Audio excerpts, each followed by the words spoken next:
Bartlett is here. Senator Gravel has been abducted by the media, apparently. Yeah, sure. Everybody look this way and smile for Linda. Hang on, this other button over here.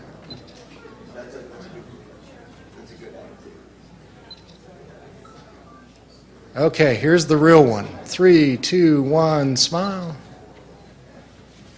There's 3. If you leave it up here, I'll get you a couple of candid ones during the testimony. Sure. Congressman Bartlett, what's your intention here? It's 13 after. You want to give them another 2 minutes and start at 15 after, or what would you like to do? Not more than 2 more minutes. All right. Start in 2 minutes regardless. I'll do a minute of announcements, and then I'll do the oath if you like. Very good. So tonight we'll be pleased to hear from Donald Schmidt, who will be on our Roswell panel this afternoon. As you can tell, most of the witnesses have more to say than can be accommodated in their testimony and allow for any reasonable question and answer time. So we've given them lecture time tonight. At 7, Donald Schmidt, one of the lead researchers on Roswell. At 8, one of our current panel members, Linda Moulton Howe. And at 9, one of our panelists from this morning, Peter Davenport, will be speaking. If you would go ahead and double check all those cell phones and things that beep and whatnot. We continue to have one or so go off with each session. We'd like to not have that happen if at all possible. Maybe once human beings have mastered that, the aliens will show. Might be an indication. Lost and found out those doors, books out those doors. There is an online archive that will be available of the entire hearings and speakers in the evening. You know, we're providing about 15 hours a day over 5 days of material. And you may want to purchase that. You can do so at citizenhearing.org. There's a documentary, Truth Embargo, to be released later this year that's being produced in part based on these hearings and in part with interviews that have been occurring and will occur later this summer. You want to check out Truth Embargo.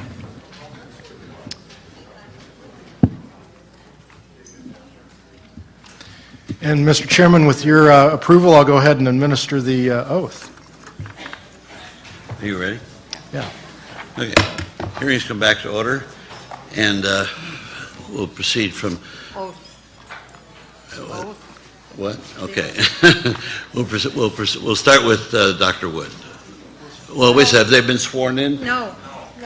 You fellas have been sworn in. You've testified before. It's a daily. It's a daily swearing in. Okay. All of you stand. We'll have an affirmation. Thank you. Ms. Howe is on the morning panel, so if you would repeat after me, I do hereby affirm that I will tell the truth and nothing but the truth to this committee today. Thank you very much. Thank you, gentlemen. We'll proceed with, and for the members, since we were really cutting short on a couple of the members, we're going to reverse the order. We'll start with the congressman and then go to Darlene. Well, no, I don't want to take any credit for that. That was Congresswoman Woolsey that suggested that to me, and I'm very suggestible. Yeah. Dr. Wood, please. Yeah, I'm Dr. Bob Wood. Appreciate being on this committee as a witness. I got a PhD in physics so I could become a better engineer, and it turned out pretty well for me. I wound up working continuously for 43 years for one company, the Douglas Aircraft Company, becoming McDonnell Douglas, now a part of Boeing. My normal career there had me involved in the thermodynamics of keeping missiles cool, managing and selling the independent research and development projects of a couple of dozen scientists and engineers, designing radars to discriminate between Soviet ballistic missiles and their decoys, applying advanced technology to make the space station cheaper, better, and sooner, and finally helping to sell the Delta launch vehicle as the workhorse for NASA orbital payloads. In addition, I ran one project in the late 60s to find out how UFOs work. We didn't find out. And had one project on remote viewing, both of them proprietary. My involvement with questioned documents came shortly after I had retired from McDonnell Douglas in 1993. It was about the end of 1994 when my former colleague, Stan Friedman, from our old UFO research project, called me up and said that he had received a fax copy of an alleged War Office training manual entitled Extraterrestrial Entities and Technology, Recovery and Disposal. This is what it looks like. Was I interested in trying to dig deeper? The answer was yes.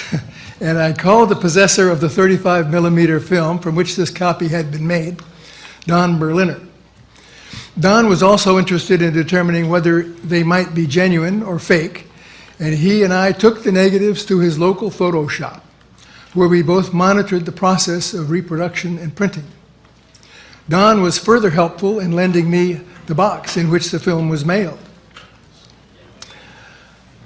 It had been mailed from a drugstore in La Crosse, Wisconsin on March 7th, 1994.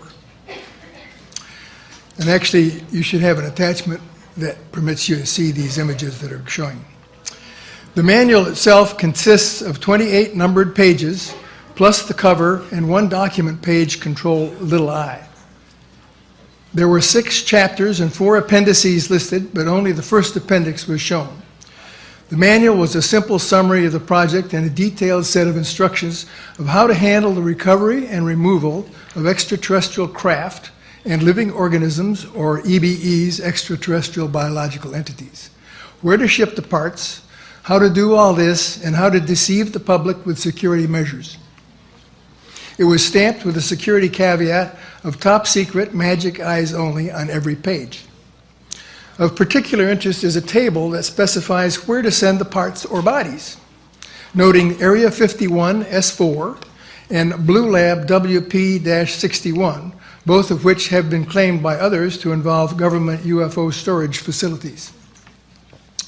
Also, the authentication interest is page I, documenting removal and replacement pages and the initials of the Magic 12 operations officer involved.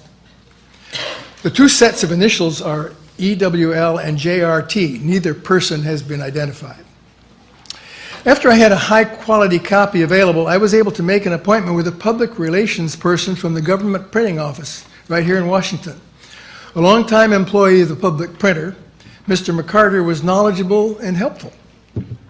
He read the entire document while I waited, stopped several times to look more carefully, and then said something like, well, based on the content of this manual, I would say it was probably a fake, but there's something remarkable that makes me think twice about it.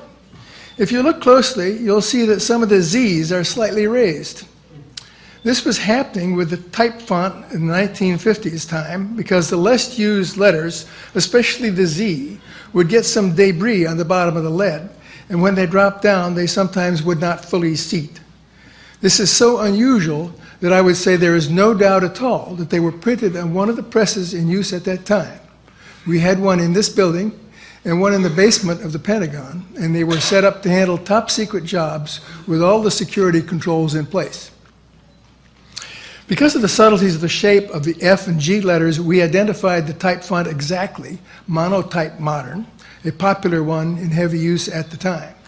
Our conclusion, this document was authentically printed by the government for some reason in 1954. The success of this evaluation caused Stan Friedman to call me again and say that he had someone writing to him that he had received many leaked documents from various sources, and that he lived in Big Bear Lake, a lot closer to me than he in eastern Canada did. Therefore, with proper introduction, my wife and I visited Tim Cooper at his home there. He said he was willing to share these documents because he wanted to determine their authenticity. He had become interested in the topic because his father had told him a story about his own involvement in covertly printing a UFO retrieval report, and had told Len Stringfield about this experience. Tim Cooper shared copies of several of his documents from several different sources that were included in October 1998 presentation to UFO Symposium jointly with my son and colleague Ryan. This was the first time that significant authentication reports had been presented to the UFO community, and the word spread. Actually, Linda was there at that meeting. The word spread, resulting in a sponsor asking to further authenticate these documents and publish them widely.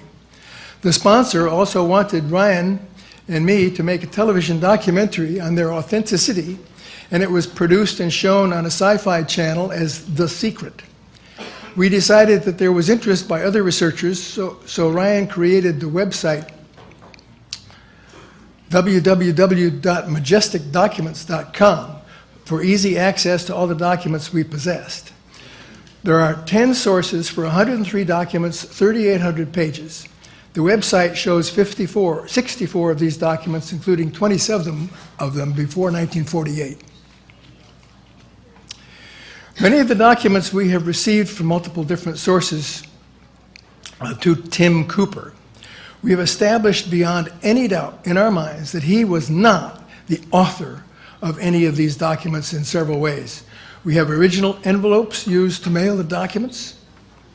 More importantly, we have used some forensic linguistics, including spelling errors, word and sentence length, and syntax, to show that Cooper's writing, of which we have a huge sample about the history of White Sands Missile Range, is inconsistent with any of the questioned documents. It is clear that if there were secret projects studying UFOs, there would be written records. In the days of carbon copies, leaks would be expected to happen, so plans would be made to deal with them. Such plans would involve controlling the media as much as possible, while denigrating and discouraging reality reporting, maximizing the idea that it's easy to fake anything these days with computers. This is not true when you have original paper and ink, and recognizing that many of the documents were leaked well before 2000. Authentication of documents is a very orderly process. First, you establish provenance if possible, usually unlikely for illegally leaked documents. There are two kinds of tests that can be performed, physical and intellectual. The physical ones involve dating the ink, watermark, or paper, identifying the typewriter make and model, matching the type font and press, and comparing signatures, other notations, and handwriting. The intellectual tests look for anachronisms, comparing the language use, and comparing with known authentic documents. More recently, the use of computerized forensic linguistics techniques permit one to make an estimate that a specific person was or was not the author of a questioned document. Signatures can be nearly identical if created with a polygraph device that permitted Truman to sign 5 letters at once. The identification of one aspect of a questioned document as being anomalous often results in a skeptic accepting none of the rest of the document, even though it might be filled with accurate information. It seems to be accepted in the intelligence community that fake documents usually, if not often, contain much valid information to help get it accepted as genuine throughout. Each part of a questioned document should be evaluated for its specific information and appearance and background. In the last decade, I have presented lectures in coordination with my son, Ryan, author of Magic Eyes Only, identifying 74 crash recoveries on the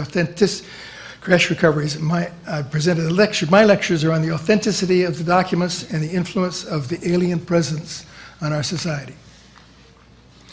For me, the leaked documents, the synthesis with the literature and papers of the ufology community have provided extra insight into how we got to where we are. The conclusion I've come to is incredibly wild, that those in charge have been successful in keeping secret the greatest story of mankind while covertly spending staggering sums to create hidden underground resources and reverse engineer the technology. Until we can quantify the alien threat, how can we know whether these actions are good or bad? Let us hope, maybe with the help of one race of good aliens, that God will maybe do the right thing to happen. Here in the Beltway, I'm told that everyone has an agenda. Very few want the truth, the whole truth, nothing but the truth, so help me God. I think the American people deserve most of it. We paid for it. Thank you very much, Dr. Wood.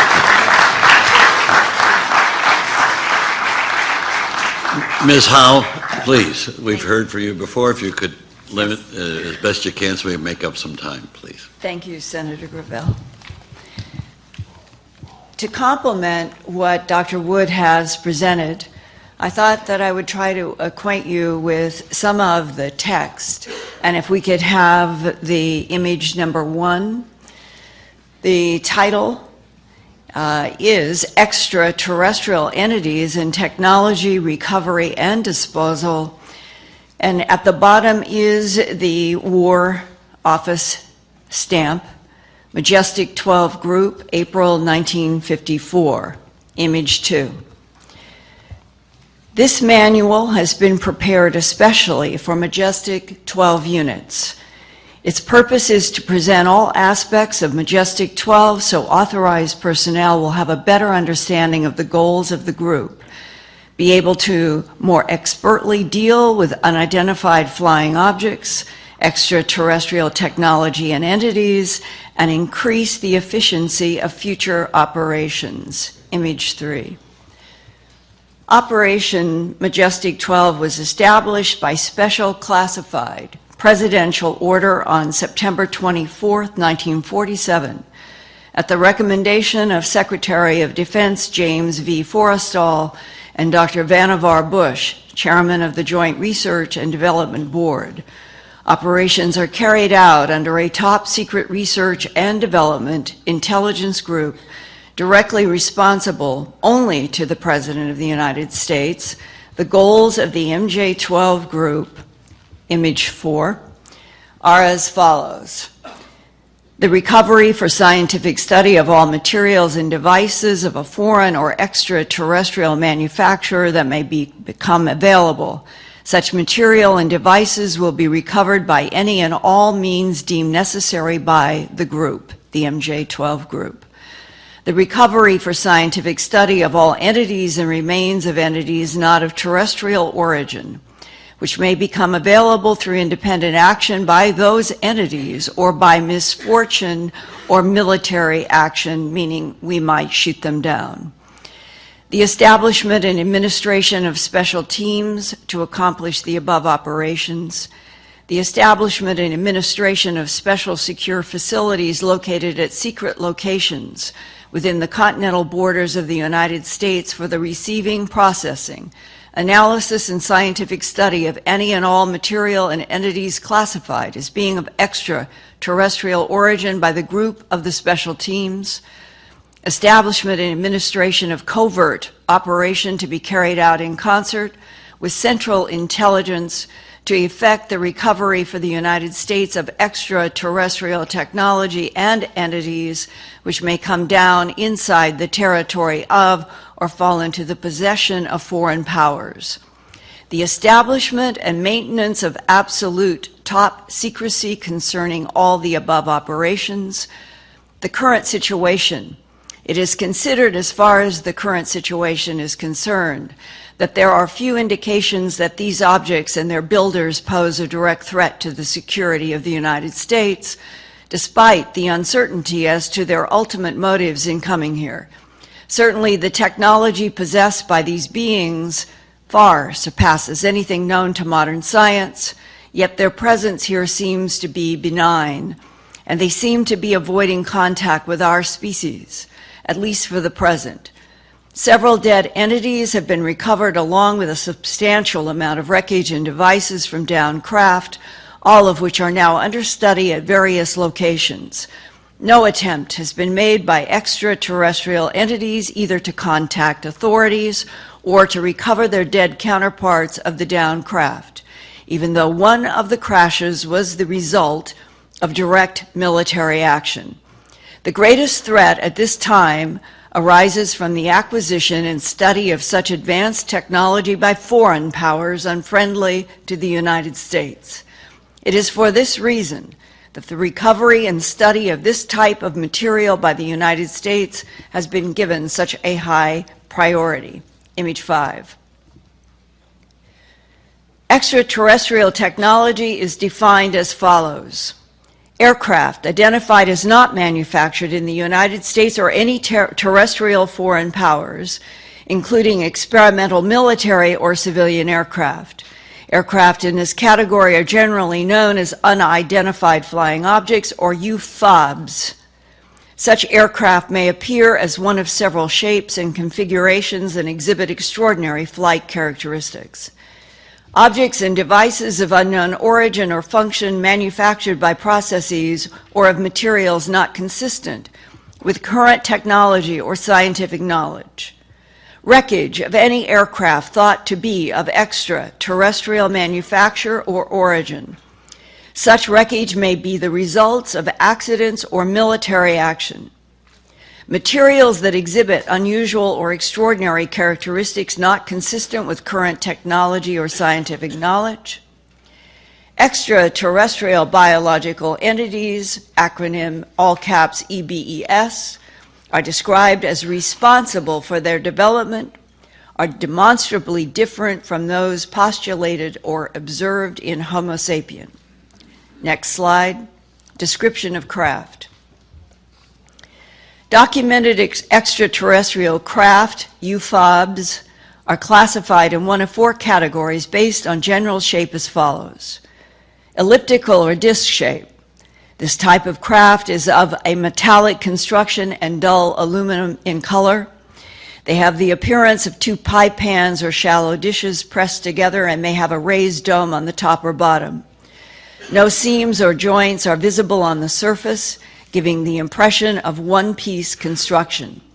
Discs are estimated from 50 to 300 feet in diameter, and the thickness is approximately 15% of the diameter, not including the dome, which is 30% of the disc diameter and extends another 4 to 6 feet above the main body of the disc. The dome may or may not include windows or ports, and ports are present around the lower rim of the disc in some instances. Some disc-shaped craft are equipped with lights on the top and bottom and also around the rim. These lights are not visible when the craft is at rest or not functioning. There are generally no visible antenna or projections. Landing gear consists of 3 extendable legs ending in circular landing pads. That's at least in some cases, not all. When fully extended, this landing gear supports the main body 2 to 3 feet above the surface at the lowest point. A rectangular hatch is located along the equator or on the lower surface of the disc. There are fuselage or cigar shapes. Documented reports of this type of craft are extremely rare.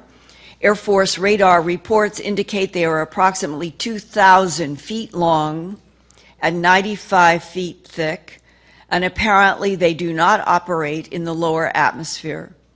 Very little information is available on the performance of these craft, but radar reports have indicated speeds in excess of 7,000 miles per hour. They do not appear to engage in the violent and erratic maneuvers associated with the smaller types of craft. There are ovoid or circular shapes.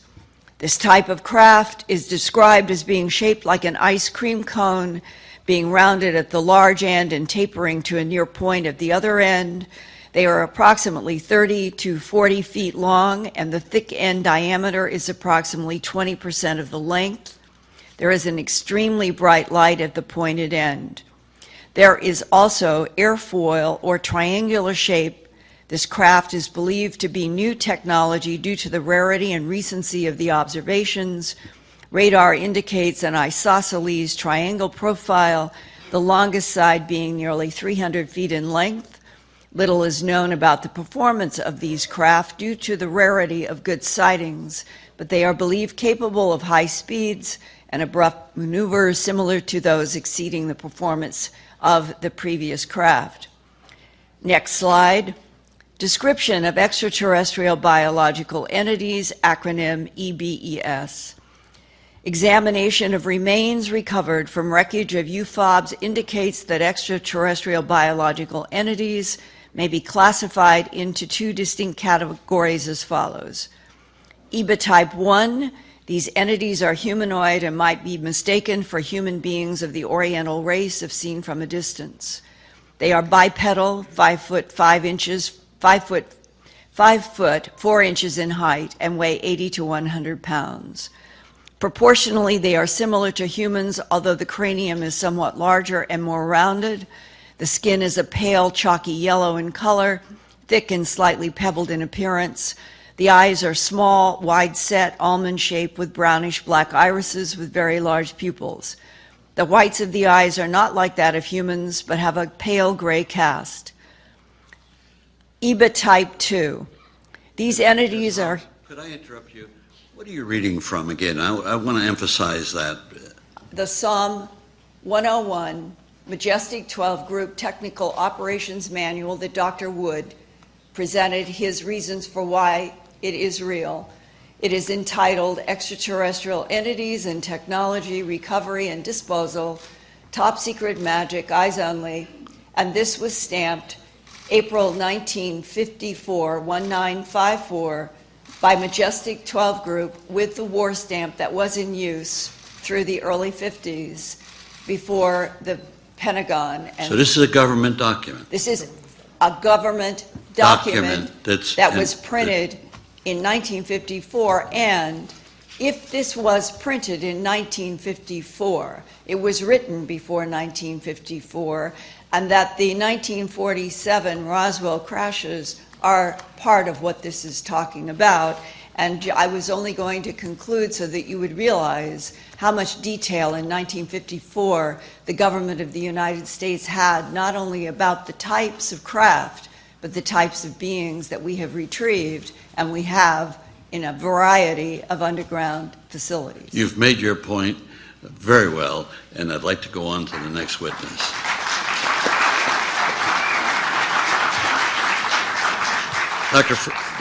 Our Canadian friends, Dr. Friedman, yours. Mr. Friedman. And I'm a Mr. Canadian and an American. I'm a bifurcated, De you know. facto doctor, how's that? What? Enough said. It's a privilege to be here representing both countries, if you will. I found the proceedings fascinating. I would like to throw in a comment that isn't in the written piece that I submitted. Within 2 weeks of the start of World War II, a person was appointed to be the chief censor of the United States to make sure that material that might be of assistance to the enemy not be released.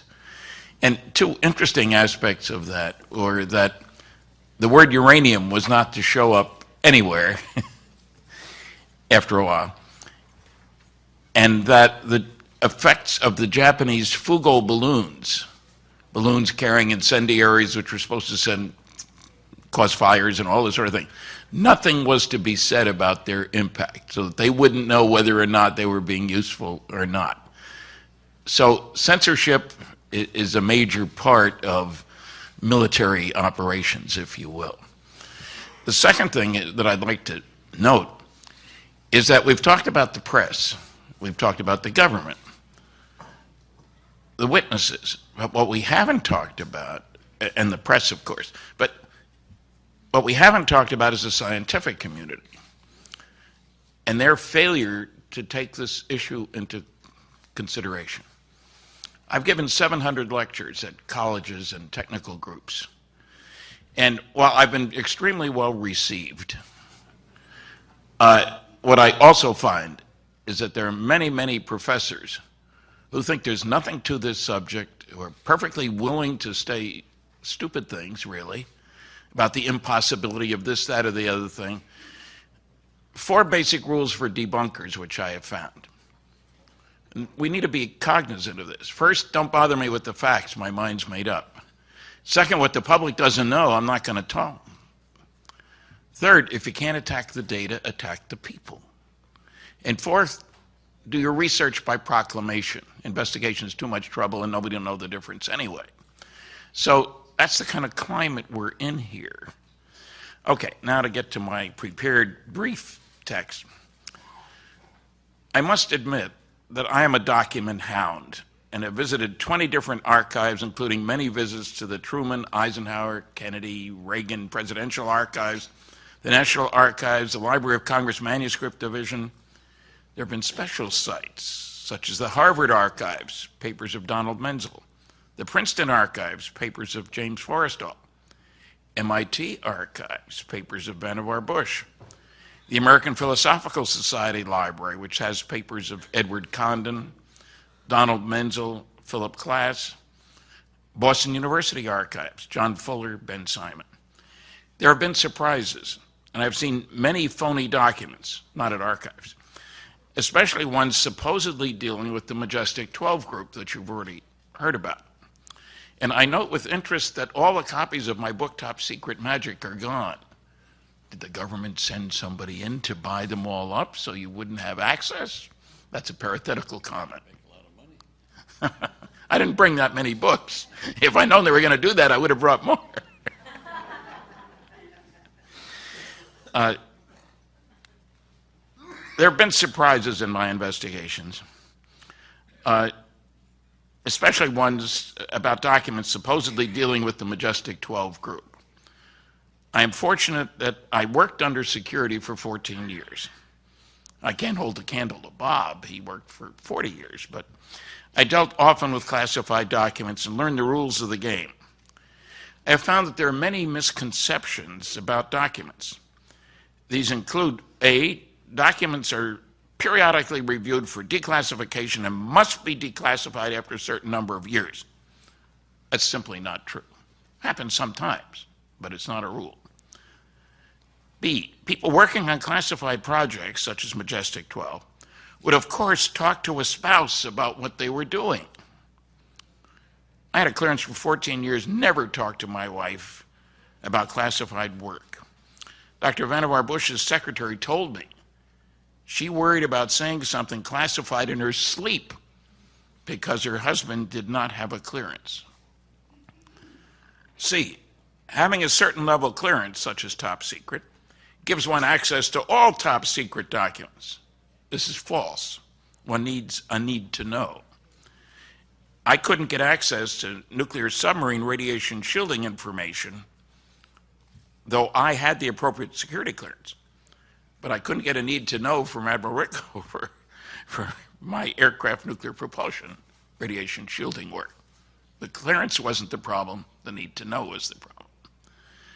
And I must say there are people in Washington who think because they're big shots in Washington, if something were going on about this, they would know about it, even though they don't know about it. There's the notion that higher security documents can be referenced in lower security ones. That's not true either. People goof on occasion, but also I've been challenged, after all, Stan, all documents have been scanned and are easily accessed from a home computer. What are you talking about going hither and there to find truth? I wish that were so. There are an awful lot of documents that haven't been scanned and aren't available, especially at the archives. It would make life a lot simpler.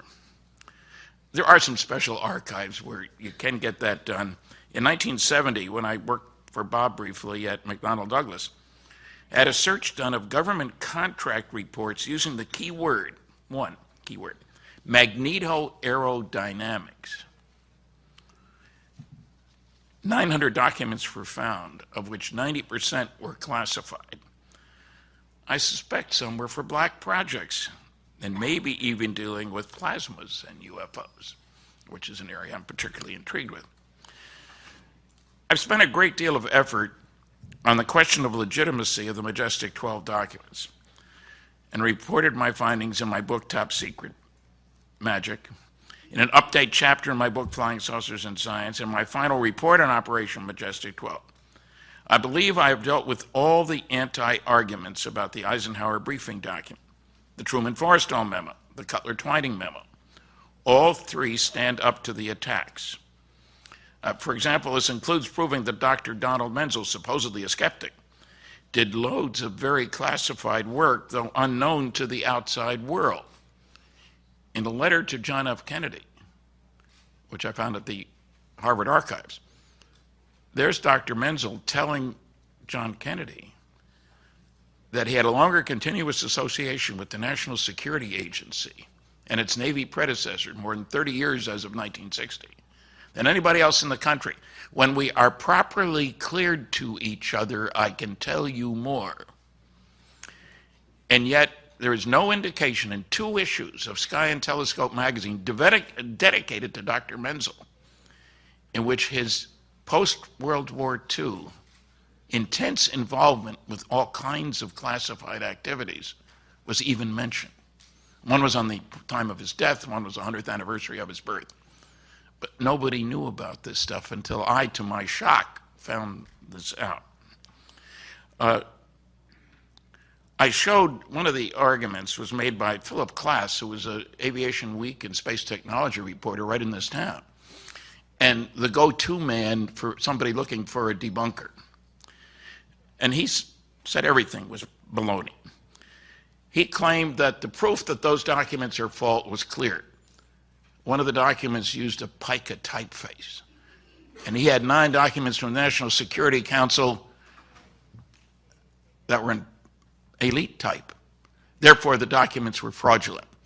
Now, he made it worth my while to prove him wrong. He offered me $100 each for every genuine NSC document meeting all kinds of specifications, done in the same size and style type, up to a limit of 10, unfortunately, or I'd have been a wealthy man. He had never been to the Eisenhower Library. I've spent a lot of time there. I was going soon. He gave me 60 days. I went, I found 14, I copied them, I sent him a copy, and an invoice for $1,000, the limit. He paid me, told everybody about challenging me, nobody about paying me. He also got very upset when I showed a copy of his check in one of the books that I wrote. Was that 1 minute that I saw there? Ouch. Well, okay. His check is in one of my books. A copy of his check is in one of my books. I want to say that archivists can be helpful, that there have been a lot of phony arguments and a lot of people who don't do their homework. Every top secret document has to have a top secret control number. I was told that several times. It's a lie. I got 2 archivists saying, we got loads of top secret documents without top secret control numbers. Incidentally, with regard to Klass, a lot of his papers are up in Philadelphia at the American Philosophical Society Library. There's no Friedman file. We corresponded for 20 years. I don't think he wanted anybody to know that he'd paid me. That's why I was so mad that I published a copy of his check. There are also times, just one last point, when a perfectly legitimate document might have a false claim in it. For example, General Twining wrote a letter to a pretty good-sized group of people in which he expressed a desire, wouldn't it be great if we had pieces of a saucer? And people have interpreted this as saying there weren't any such pieces. Well, a lot of the people that were getting this memo didn't have a need to know for this stuff. So he had to lie. That's the way it goes. So thank you. It's a fascinating area. Thank you very much. We'll go to our next witness.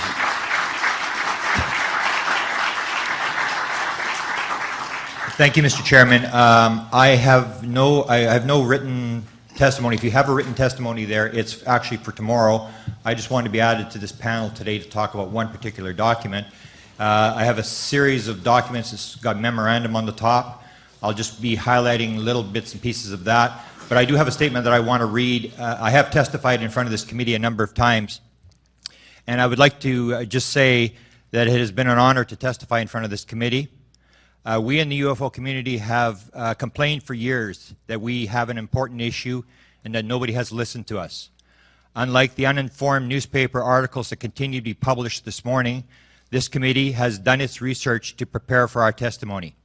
You have listened carefully to our testimony, and most importantly, you have treated us with respect. The latest Gallup poll places the approval rating at Congress at 15%. I am quite sure that in this room your approval rating is much higher than that.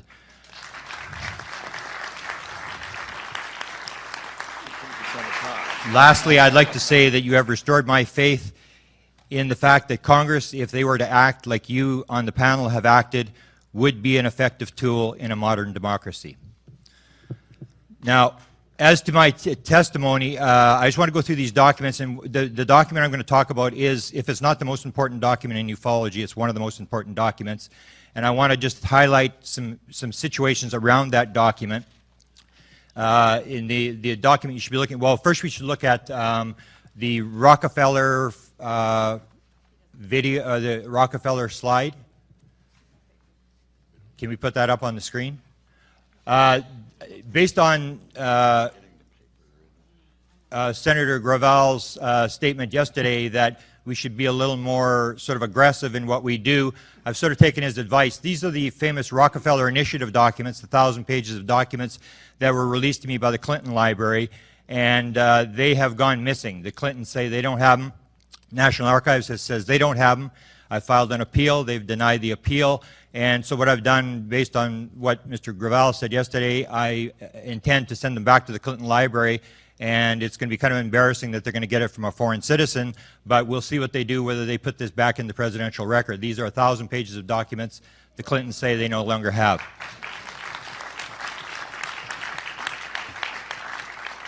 Now, as to the document, the document I'm going to talk quickly about is the top secret memo. It's a 1950 document from Canada, but I want to sort of go around the documents that talk about why this is so important. If you took a look at the top document called Memorandum there, you will see, to give you some background, in Canada there was 4 different organizations that controlled UFO files. There was the Department of Transport, there was the National Research Council, there was the RCMP, and there was the Department of Defense.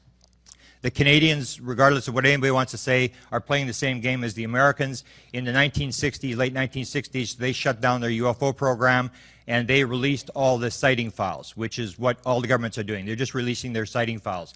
But the actual discussion behind the sighting files as to what does the president say, what does the head of the military think about this, what does the Prime Minister of Canada think about this, that is all the stuff behind. That is the stuff that you will not see. People will release the sighting files, but they really don't mean anything. So in this memorandum, which is the document, you've got it up there, I'll read just the one paragraph. It says, and what has happened here is all the documents in Canada, the sighting file material, has been moved in the 1960s to the National Research Council because nobody wants the documents, nobody knows what to do with them. So the National Research Council gets stuck with these documents. And this is a memo from somebody in the Department of Defense talking about the fact that Project Magnet document is in these files that have come to you. And he gives the warnings. He says, you should note here that the discussions behind Project Magnet are part of this file. And then he says, at no time should this be made available to the public. If you read the very last line, talking about this stuff, the discussions behind the Project Magnet files, he says, a copy of the Project Magnet file is attached to this. The original is attached and should not be destroyed until such time as the UFO subject has cooled off. So the intention was that the Project Magnet, the material behind Project Magnet, the discussions as to what was going on would be destroyed. Thanks to Stanton Friedman, who's sitting beside me, a lot of that material did come out in the late 1970s. So I want to reference you to what they're trying to cover up, what they wanted destroyed. If you look at Magnet Report number 1, which we found in the files of the guy who ran the Canadian government program, you will see Project Magnet Report. I'll refer to you to page 2. At the top of page 2 it says, and this is an official report that sat on the Prime Minister's desk in Canada for 3 months, according to the wife of the guy who wrote it. It appears then that we are faced with a substantial probability of the real existence of extraterrestrial vehicles, regardless of whether or not they fit into our scheme of things. That was the official conclusion by the Canadian government report in 1952, which went to the Prime Minister. Let's go to top secret document number 1. This is the famous top secret memo that Stanton Friedman helped force out in 1978. It was written in 1950, but it did not get declassified till 1978. It is a top secret document. The Canadian government does not deny this document. It agrees that this is a legitimate document. It was stamped top secret. It was written by Wilbert B. Smith. The background to it was the Canadians in 1950 had decided they were going to go to the Americans. They were going to find out what the Americans knew about the flying saucer program. They went down and through the military attaché at the Canadian Embassy, and through the Canadian Embassy they asked questions of the Americans. Is this for real? What's going on? And here's the conclusion that went back to the Canadian government.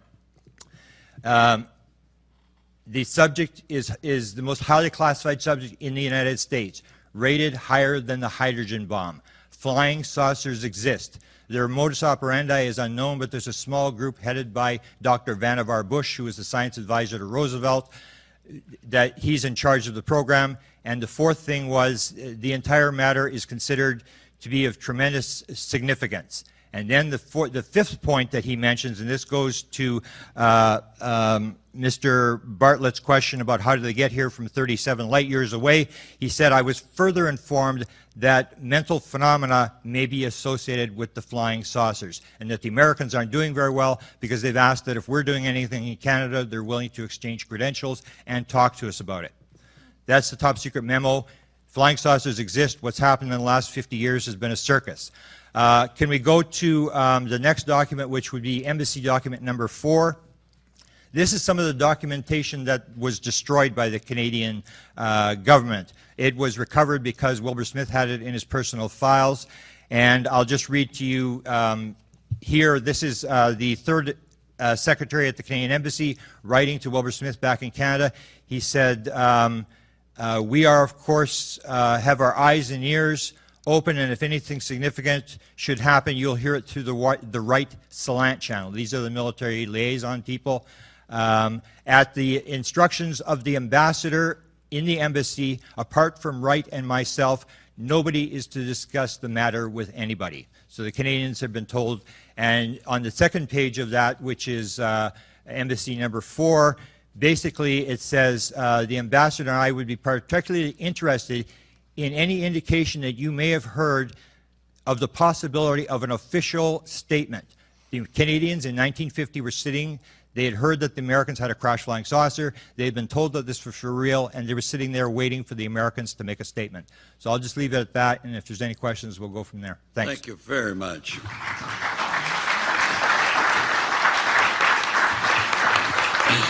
In the interest of time, each member will have about 8 minutes for the Q&As, and we'll be able to take an hour for lunch if we limit ourselves to that. And if we don't, then we're cutting into our lunch break. No big deal.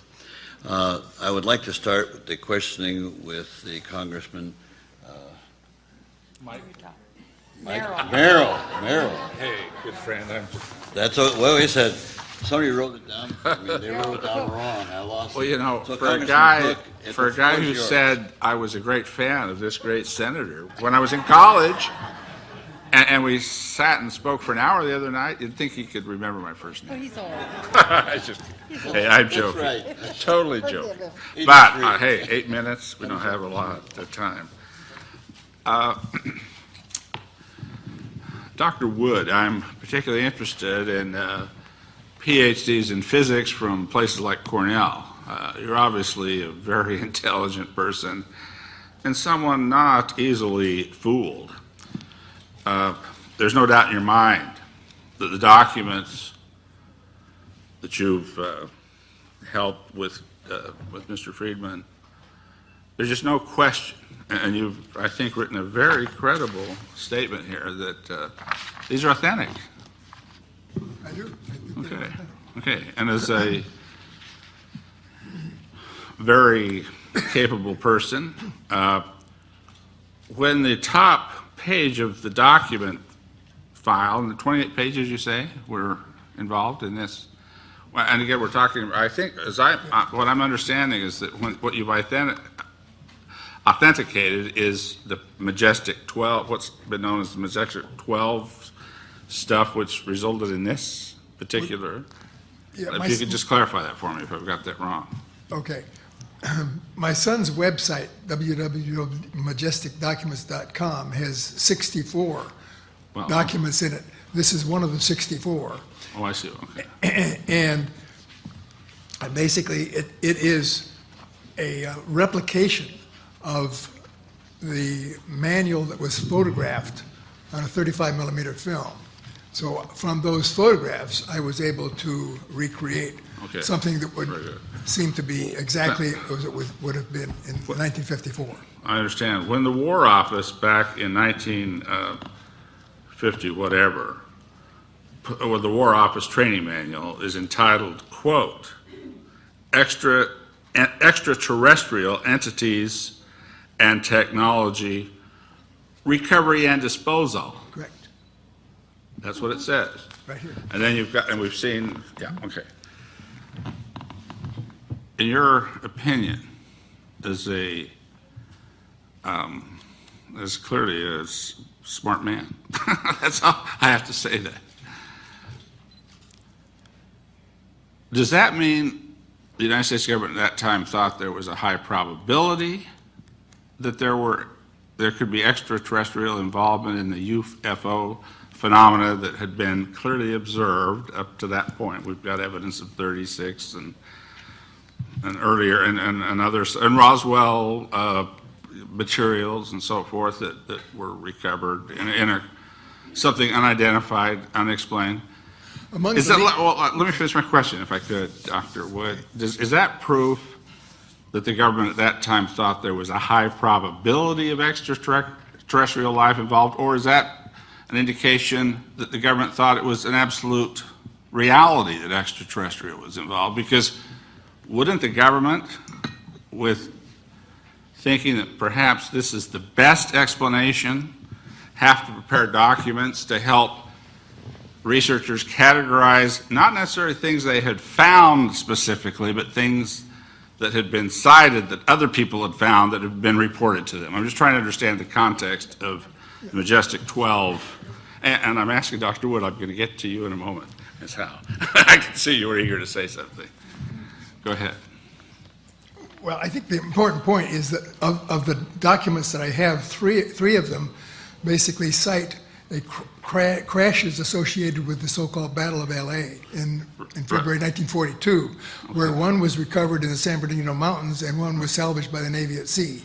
In addition to that, there was a crash. They were wondering about the probability, weren't they, of whether it was ET, not the reality that they had already come to that conclusion, or? Well, my judgment is that they recovered these craft, and immediately they decided that it was very important, because we were essentially in the war with Nazi Germany and Japan, to keep this secret. Sure. And And of course, that would imply that they thought that maybe this was a Nazi maneuverable vehicle that may have been. the document. Clearly, at that time, there was a lot of respect for German and Russian and engineering on things. There's a. They couldn't. They weren't exactly the same as what we had developed in the United States.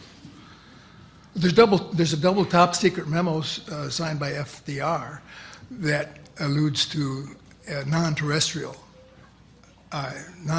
objects. And so clearly the language they were using in the early 40s, before 1945, was non-terrestrial. Okay. And so clearly the governments felt it could even be that they felt it was the best explanation. But do they have, in these documents, is there something that absolutely is not just a report of, but an actual thing that they're saying is unquestionably of extraterrestrial origin? That's what I'm asking you. Well, they initiated a study called the Interplanetary Phenomenon Unit that had a classification of top secret. So in my judgment, these early crashes were what triggered a process that is described in the 1954 document as to how we would be able to go and retrieve crashed or shot down flying saucers and be able to study them. Sure. We have probably at least 100 different crash retrievals over the world. Sure. In other words, Dr. Wood, one of the possible explanations, and I'm not leading anybody anywhere here. I'm trying to understand it as best I can, and I don't care where this leads. I want to know the truth. That's what getting rid of a truth embargo is all about. But anyway, what I'm asking is, wouldn't it be prudent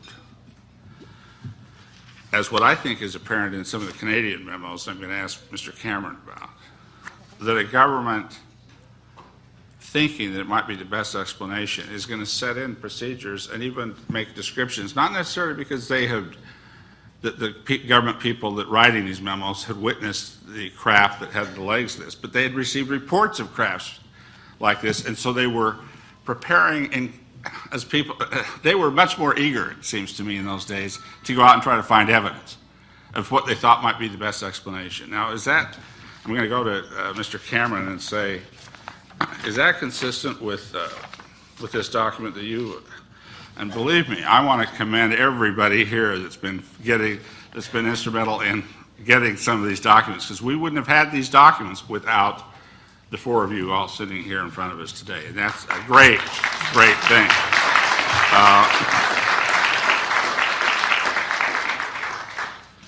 And in Canada, they're saying here in one of the memos you brought forth that that many sightings undoubtedly are due to unusual views of common objects or phenomena and are quite normal, but there are many sightings which cannot be explained so easily.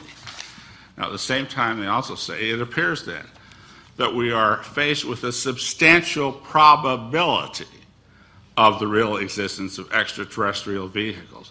Now, you know, as far as I'm concerned, if I were a member of Congress, which I was, and if I were again, I would say to you that if I felt there was a substantial probability of the real existence of extraterrestrial vehicles based on reports that had come in, 86,000 in this country alone, 62 that had enough oomph to be highlighted here this morning, witnesses, missile launch officers that saw things that caused the whole government to restructure some of their weapon systems. I would absolutely demand a hearing. But that still does not prove that they thought there were extraterrestrials. And it does not prove from these documents that they were collecting materials that were in fact determined, at least by the government, as being extraterrestrial at the time. A high probability, I absolutely agree, these documents show that. And that's enough for me to want to investigate very seriously with very credible witnesses, as you all are. And in the Congress of the United States, both the Senate and the House, I think it deserves that. But I just want to understand for sure if there's anything in the documents that you say is first source evidence of ET. And I'm asking both of you that, and then I'll... Anything in the document that is? I'm talking about not just a sighting, not just a report. Wouldn't be in the official material that I have presented to you. In private writings, he does say that, yes, in his private writings. Who says that? The guy who wrote the top secret memo, Wilbur B. Smith, who ran the Canadian government program from 1950 to 1954. But why in his public, are you saying that, the reason he described it as just a high probability in public is because... Well, that's a preliminary report that was given to the Prime Minister of Canada in 1952. Sure, but they're going to keep it secret, he thought. Pardon me? Remember, he thought they were going to keep it secret? It was only good detective work of you all where it's not been kept private. But, I mean, why wouldn't he express his honest to goodness opinion publicly if he thought it was... Hey, it was very clear. It was very clear from this cover letter they were going to keep it under wraps. The document is stamped top secret. It was all classified. Sure. And it was classified. This document was forced out by Stanton Friedman in 1978. No, I understand. It remained classified. Him for that. And so there's a lot of stuff I'll talk about tomorrow behind the scenes of stuff that he was doing and the Canadians were doing that showed that they knew this was extraterrestrial. But in the document, he does say the Americans say flying saucers exist. It's simple. Flying saucers exist. He went down there. Tomorrow I'll get into what he learned in the States and who was telling him what. Okay, but in the documents you have here in front of us, it doesn't. Or does it? Or I'm not trying to get into any... No. Okay. It does say flying saucers exist. That's what they were told. Thank you very much for your answers. I wish I could get to it. I think you have something important to say, and I hope we'll get it eventually. Thank you. And we'll come back to it. Congresswoman Hooley. Thank you, Mr. Chair. Again, anyone that would like to answer any of these questions would be great. do we have, other than what happened in Utah, do we have, or New Mexico, excuse me, do we have any other vehicles, UFOs, whatever you want to call them, do we have any of those that were crashed, shot down, that we can examine You mean publicly? publicly? It's all classified. That's the whole point of this thing, that the evidence that's available, the hard, knock on the wheels, stuff is all classified. That's the whole point of this thing, is that we don't have access. And if you look, there's plenty of classified documents, and Bob showed a good one. We don't get access to that. I don't have a need to know for any of that stuff. People say, what was the analysis of the material at Roswell? I'm not on any list for sending classified information about Roswell or Aztec or any of the other crashes. So when you say, do we have, if you mean the public, no, we do not.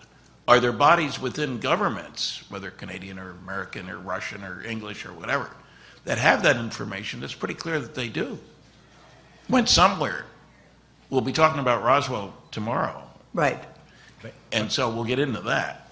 And one postscript, this is not about a probability, sir. This is how the government wanted the collection teams, which had names and numbers, to be how they would go out to retrieve craft, how they would go out and retrieve bodies dead and alive. The whole procedure of how to deal with it was written and published in this 1954. And how to cover it up. And how to cover it up. And if I could add, my son has written a book called Magic Eyes Only, which describes 74 different crash retrieval cases with an authenticity index for each one to give you the confidence that you should have. And some of them are very highly confident, some of them are questionable, but we're talking about dozens of crashes that have been retrieved, all of which are classified. And the reports are merely from other people who have described the process of retrieving them. Can I add? Yes. What Wilbur Smith said, the Canadian guy, he states quite openly in his writings that he handled a piece that was shot off a flying saucer in 1952 over Washington by the Navy. He maintained that. Near the end of his life, he was dying of cancer. He knew people were trying to get him to talk. We have a letter, I don't have it for publication, I have it, where he was asked about the crash material. And he said, the U.S. has tons of it. And they also have a lot of film. And then he puts in capital, it is in official, not U.S. Air Force hands. So he was hinting to people that this is for real. His son he will testify, he's talked to me, he's talked to numerous people, that his father told him shortly before his death that he did see a flying saucer and the bodies outside of Washington, D.C., and one of his associates also saw it. I talked to his top metallurgist guy, because a lot of this material was going to Canada for analysis. I talked to his metallurgist, and I said, how much material did you and Wilbur handle? He said, tons of it. Again, thank you. Has this, we've talked about this occurring, unidentified flying objects in England. Is this a worldwide phenomena, or is it? Yes. Okay, thank you. And what do other countries do with the information they get? They usually pass it on to the United States. There was a crash in Varginha, Brazil, which the word is that Americans took the wreckage and the bodies. Yeah, the Secretary of State was there. Warren Christopher went there, and the deal supposedly was that they were going to put a Brazilian on the space shuttle, and that's happened shortly after they negotiated supposedly for the bodies in the craft. Carrot and stick. Why do they want to? Why do we want to keep quiet about this? What? I'll give you 6 quick reasons. All right. You want to figure out how, by we, Right. Everybody, want to figure out how they work. They make wonderful weapons delivery and defense systems. You got wreckage. You set up your secret project. Rule number 1 for security, you cannot tell your friends without telling your enemies. They read the newspapers too. Right. Second problem, what if the other guy figures out how they work from his wreckage before you do? You don't want him to know, you know, he knows. Weapon, counter-weapon, counter-counter-weapon. Been playing this game a long time.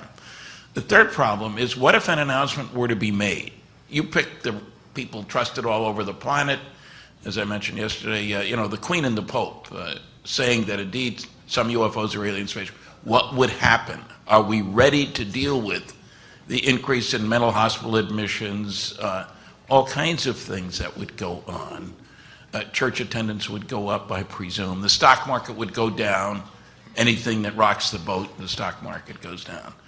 Are we ready to deal with those? And I think one thing that would happen is that the younger generation would push for the very sensible notion of, hey, we're all earthlings. What are you talking? Canadians, Americans, Greeks, Peruvians.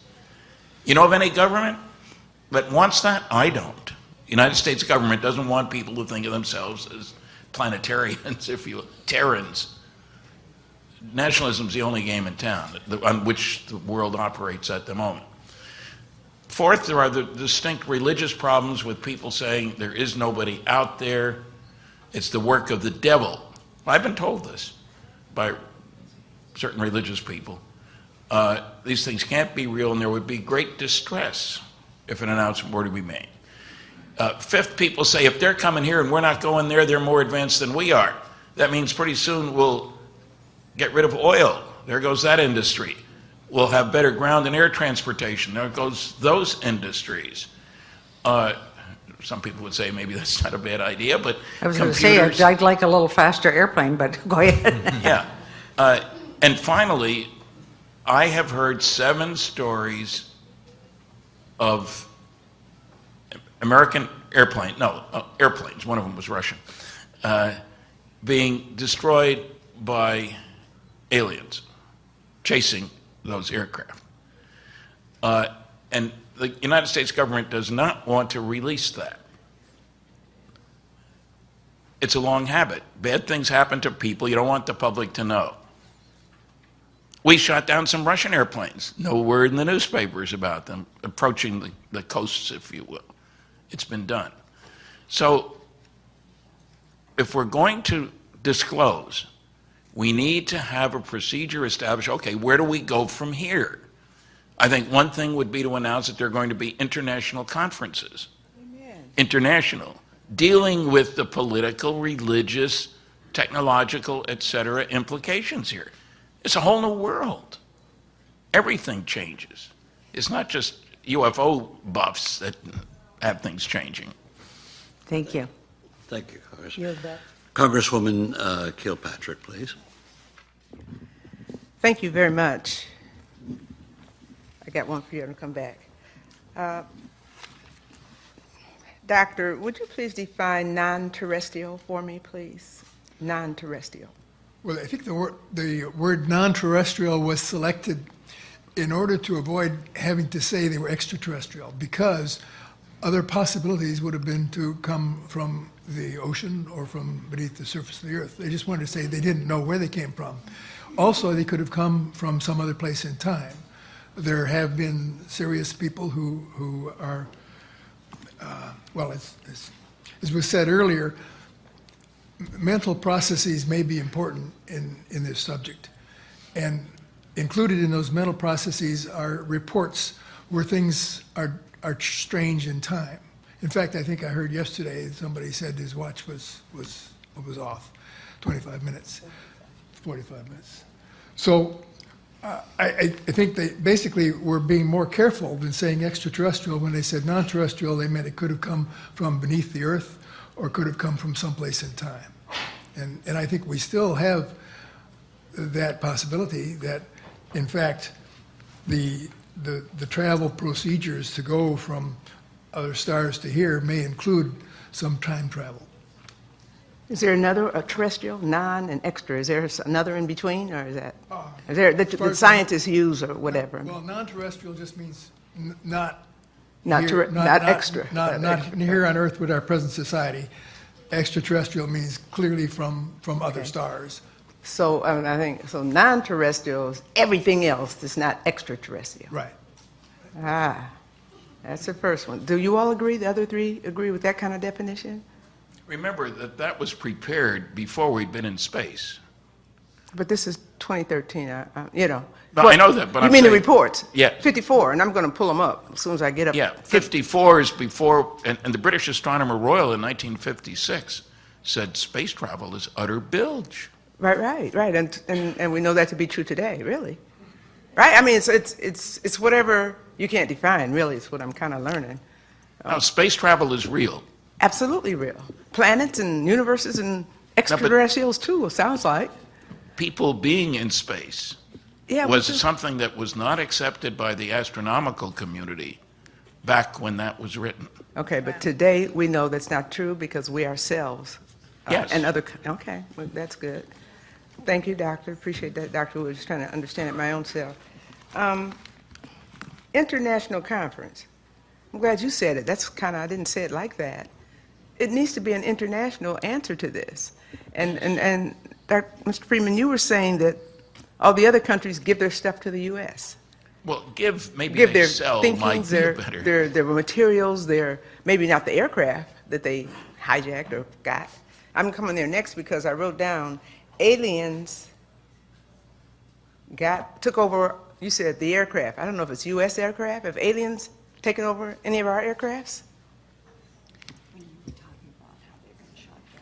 Oh, our airplanes chasing. We chase them, do they chase us? If they chase us, we don't seem to be able to get rid of them. They chase us. And then when we go to chase them, You can't. They're too fast, they're too quiet, they move Well, too quickly. it would be important for them to find out how quickly we can fly, so they probably gradually. know. They know already. Well, it took a while at the beginning.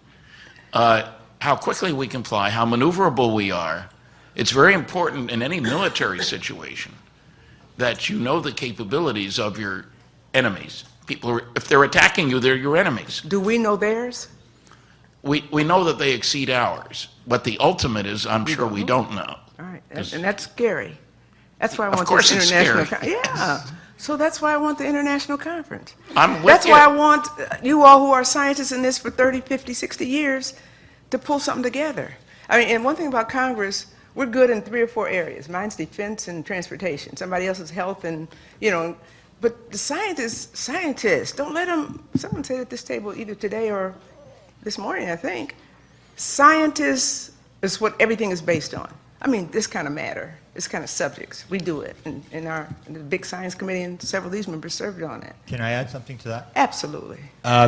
Based on what I've seen, the United States of America would block any such move. They already, as an example, the United Nations under Eric Gary from Grenada tried to get a UN group to look at UFOs, and the evidence is pretty substantial that the Americans did everything they could to stonewall that. And in to that block very it. discussion, Grenada was able to get 2 resolutions, who I still think are on the books in the UN, Yeah. to do something. In the meantime, there was a coup and he was dethroned. Yeah, but that's something basically to start with. the end of the story was it never got in. The I Americans know. were trying to block it, and that's the thing, is that are the Americans ready to give up their power to a United Nations type group that's going to tell you what to do? You know, well, then you shouldn't even answer that. Now, don't put us on the record. I mean, we know by what's happening in the world that that's not going to happen unless somewhere else internationally and things happen that moves to that. My whole thing as a grandmother is I want my grandchildren to have a world beyond the next 20, 30, 40, 50 years. I'm a great-grandfather. I agree with you. Sorry? I'm a great-grandfather. I agree with you. Right. So it behooves all of the so-called humans, and I guess that's us who can come in here and wash our face and think, who are not nearly as intelligent as the people we don't know about, or the things, or the beings, or the presence. We got some work to do. But I think you have to remember that, and I think people sort of look at it like good, evil. I still think that the people who are running the cover-up still want the best for their children and grandchildren. I just think they have a Absolutely. different opinion of what to do. I think everyone wants the best for their children and grandchildren. I wasn't separating that out. Yeah. I think some want to keep it right here and not share the wealth. I think some are satisfied with an underclass and a top class. Because the idea I have is it's like we're in charge here. We know what to do. The rest of you just shut up and pay your taxes. But see, that's an arrogant, and it's probably maybe But true. that's I think what I'm- the situation It's is. probably true, but that doesn't move us to plan B. That's all I'm saying. Yeah. I think the whole thing is I'm feeling in the room, and I love the people who follow this and have for many years because you have the scientific data. But we're going to have to get together on the how-to, because you got to meet people in not a combative way. It's got to be something that brings them in instead of shuts them out. And I think you go around the power structure to do that, with the power structure included. And I don't want to give up because I think it's too critical. The expert testimony and all the information you've given me for 3 days now is my mind is blown up. You know, somebody wants to ask me a question. I said, I'm speaking on Friday when I get most of it and kind of sort it out. I don't know what to say right now. But to move it from a discussion like this that we're having to reality where people and countries get involved and begin to address it on scientific as well as other kind of ways, the others will come. They will. And then we take it out of that, ooh, mystery, spike head, yellow people kind of thing, because it's way bigger than that. So again, thank you for what you do. We still have a lot of work to do. Thank you. Congresswoman Woolsey. Thank you very much, Mr. Chairman. What is our time like? So We're in good shape. We're in good Okay. shape. Time, if you stick to the 8 minutes that you're entitled to. All right, I think I can do that. I want to respond to the nice compliment that Grant Cameron gave this hearing and this panel of the group of retired congresspeople. Thank you. That was a nice shout out. But I want to be a bit of a nudge and a bit of a mother here. One of our goals, one of your goals for sure, is to bring the Congress into this discussion, to bring the government, but it could start with the House and the Senate. Well, I have to tell you, it's not going to be a hearing like this. I mean, we've modeled it after, Steve and the Paradigm Group have modeled it after what would be a good hearing.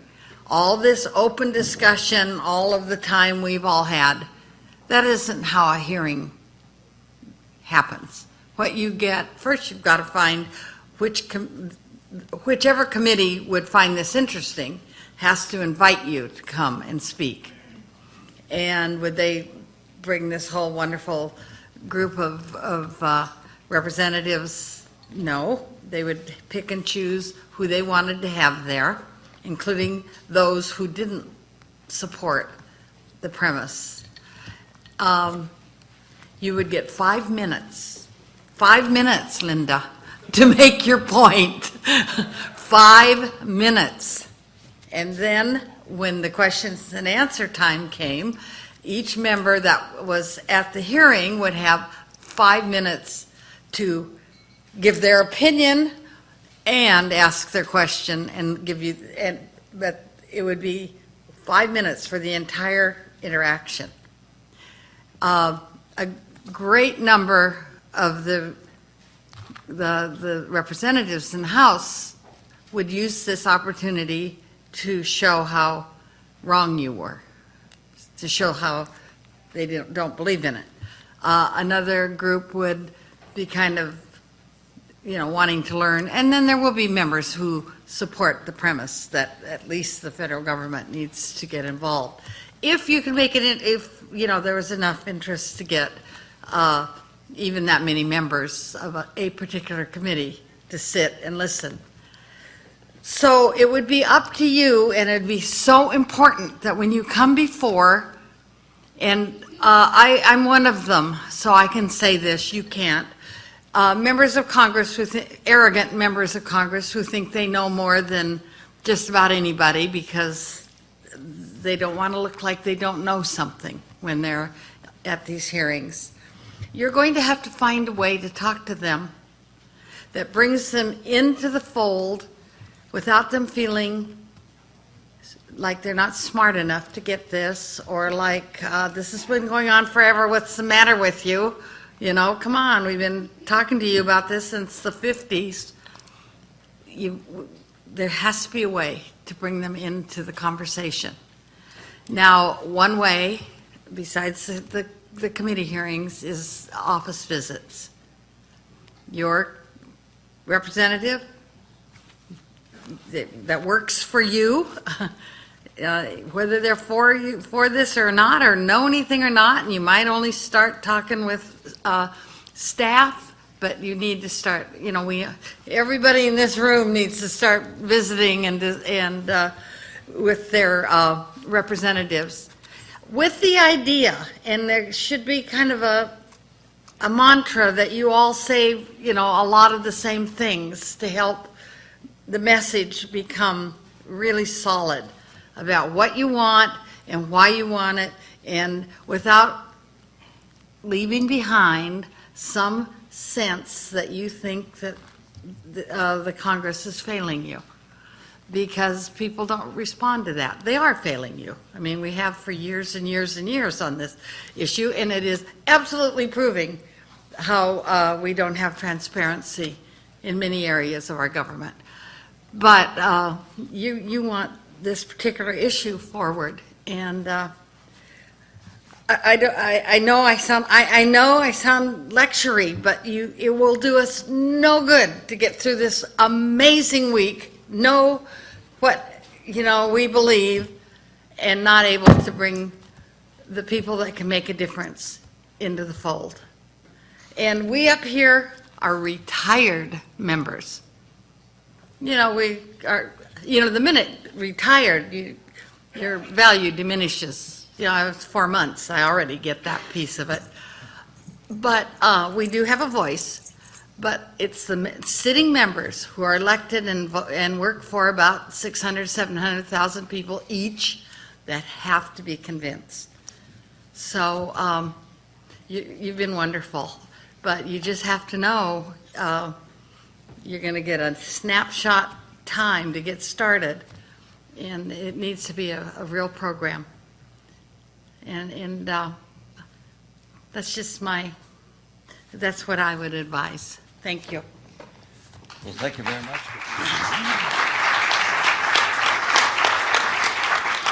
Let me turn to the congressman on my left.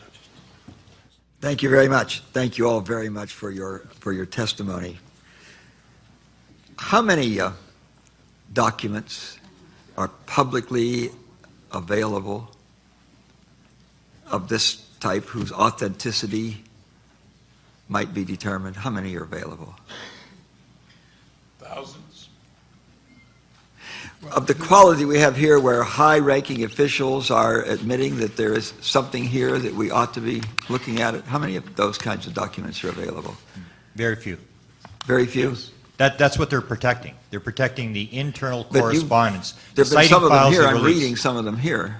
Yeah, but that's from the guy's personal files, and one that leaked out that they should have destroyed that they didn't destroy. Stanton forced it out. They released it, and I think they released it by accident. That top secret memo, I think, was supposed to have been destroyed. That's why I'm saying you will not find the internal correspondence. What is the president saying about this? What is the Joint Chiefs of Staff doing? That kind of stuff is the stuff they're protecting. That's the stuff they're going to go to the grave fighting for to keep out of the public. They will give you the sighting files, because who cares? Someone saw something in the sky.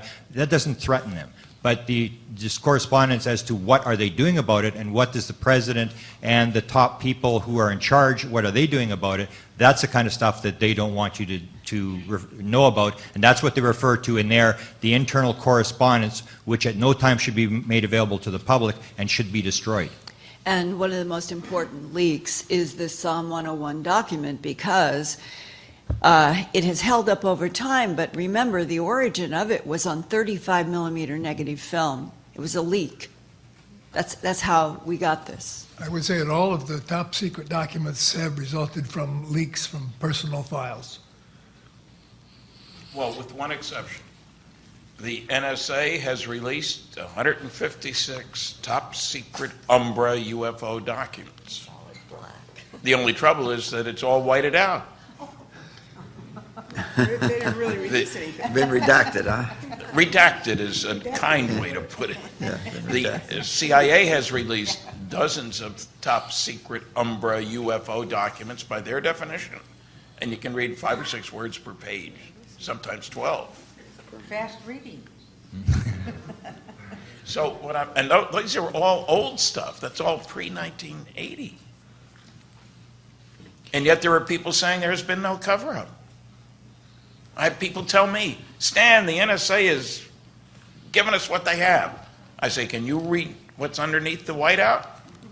Well, no, but they haven't. One sentence per page is not enough.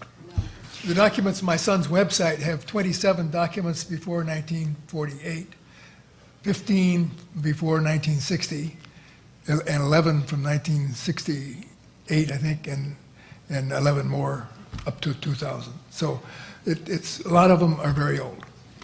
Are there any recent ones? The latest one I have is 2001.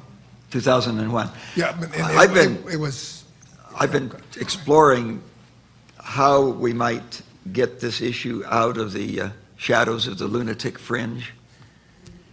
And it occurred to me that one way might be to, there's a lot of science and so forth involved with these reports of flying saucers. And a lot of ways to, and the Air Force found ways to discredit almost 12,000 of those. They allowed that only 701 they couldn't account for. But when you come to the authenticity of documents, that's something almost everybody can relate to. It's either real or it's not real. And if there are real documents where people at high levels suggested that there might be non-terrestrial, extraterrestrial, whatever it is, activities associated with this, if that got into the public, I would think that that would be a wedge. Gee, these people thought there was something there. What were they looking at that they thought there was something there? If you were in a court and the question of the authenticity of a document came up, and you were looking for a source that would be acceptable both to the prosecution and the defense, an honest broker that both sides would agree with, who would that be? The question is who would... Well, let me You mean which ask this document? question the way we would ask it in a hearing in the. I know some of these things you can't do immediately, so we'd ask you to provide for the record. That's a little different here, but if you would think about what this would be, I'd be very interested in knowing who that honest broker would be, that both the defense and the prosecution would agree was an expert whose judgment could be relied on. Then the next Right question. here is one. One answer I can give you is the procedure that I used was to go to an expert whose name was James Black with respect to typewriter fonts. Yep. Okay. That's the kind of thing I'm talking about. Yeah, and then But some organization like the FBI crime lab, but there must be some Right. private entity out there that does this kind of thing. I've hired them to study some of the other documents to determine the age of the ink. Yep. Oh, lots of things you can look at. If you have the original document, the chemistry of the That's paper. right. There are a That's lot of things you can look at to determine authenticity. We have three Done documents that. with of this. original ink. Okay. The next thing, if there are documents whose authenticity would convince people that, gee, we really need to look at what they were looking at to say that, then what would be, and again, think about this and get back to us, what would be a vehicle that would be both agreeable and acceptable to the general public for doing this? So we're looking for an organization, some entity that is an honest broker who everybody would agree, gee, you can count on their credibility in authenticating these documents. And then we need some entity to get this in the public domain, who has the courage to do it, who has the credibility to be acceptable to the general public. If we can do this, maybe we can get this out of the shadows, as I say, of the lunatic fringe, which is where it is now. You can see that from the press things. That's what people think about it. That's what the press thinks about it. Yeah. That's something different from what the people think about it. Yeah, I don't know. What do polls show? I haven't seen any polls on this. There are more believers than non-believers. Oh, really? Yes. Okay. By the way, 15% favorable rating for Congress is pretty high. It's more like 9%, and I'm looking for those 9%. Thank you for that challenging question. Spoken with true humility. Well, I've got 2 minutes so I can ask a question. But I want to associate myself with the remarks of Congresswoman Woolsey. And I know that Congressman Hooley and I had a private discussion on the same subject, and the Congressman here has just touched upon it. What is the next step? Well, the next step is not going to be Congress here. I just do not think that's going to happen, period. But there's an thought that came up, one the other day, and it complements with what I think Mr. Cameron was bringing up. And that is the next step, and this is a great first step, make no mistake about it. I'm not trying to minimize the progress that we're making here. But an international conference, not made up of the lunatic fringe of opponents or the lunatic fringe of proponents, but an international conference, hopefully under the auspices of the United Nations, so it's global in its character. And so I would hope that the lobbying would take place within the United States, with or without the United States involvement. You could get it through the General Assembly. Now, clearly you won't get it through the Security Council because we control the Security Council, and that's a hoax. But you could go to the General Assembly, and you could try to get, and since there is such apparently a body within South America that has some interest in this, you could get it passed through the General Assembly, creating a commission, and the beginning work of the commission would be to have an international conference. So it'd be a conference, not a hearing like this, but it truly would be a conference with an agenda to get papers forward, to have the analysis, and then of course to have the economic wherewithal to video stream it in all the pertinent languages, which is an automatic for the United Nations. I think that would be the next step, because we're frozen, and of course this is my own thinking, and I don't want to say that the others are associated with these remarks. I have lost faith in representative government. I truly think we're in gridlock, it doesn't work, and so we need to make a change. What that change will be,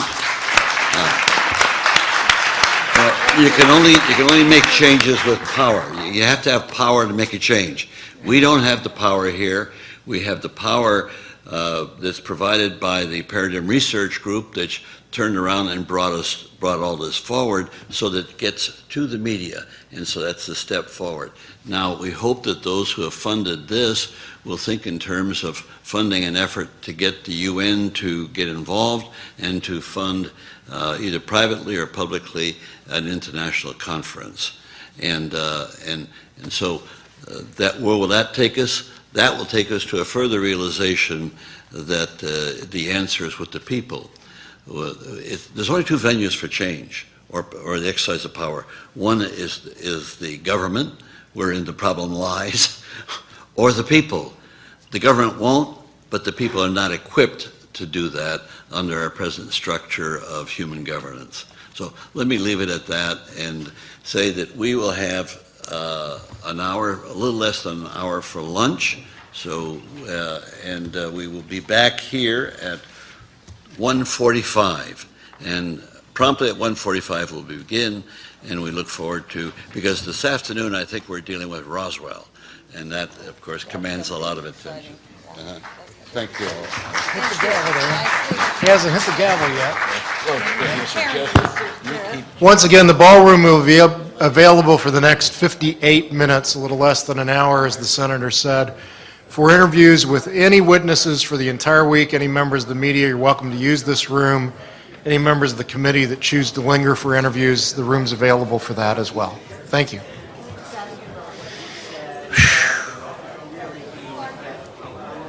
Sir.